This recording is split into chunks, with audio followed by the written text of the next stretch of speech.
using my cell phone for this video. It's the only camera that I've got. So what I want to do is I want to change the display from my monitor right here over to my HDMI ready TV. But I've got an older computer, you can see right there, that only has the VGA out. So what I'm going to do is I'm going to use this guy right here. It goes VGA to HDMI. And I'm going to use an HDMI cable to plug into that. Unplug the VGA cable from here, plug it into that, plug that in, go to the TV. I've got my computer pulled out and you can see the back of it. The monitor's off right there because I've got everything plugged into the little converter guy right there. So you can see the VGA cord plugged in. You can see the HDMI cord going to the TV. And you can see this white cord right here.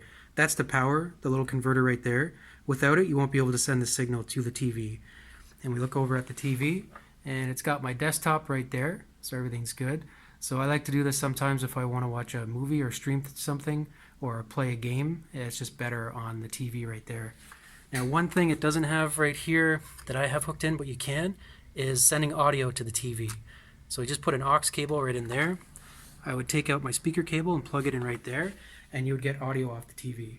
I don't want to do that. My TV doesn't have the greatest audio. You can see I've got a subwoofer and 2 speakers right here. That's good enough for me. Everything is close together, so the sound would be fine. Now these little guys you can get online for about $15, $20. So if you have an older computer and a newer TV that doesn't have the VGA, you can go from your old VGA computer to your HDMI ready TV. Alright, thanks for watching as always, and if you liked the video, please give it a thumbs up and please subscribe to my channel.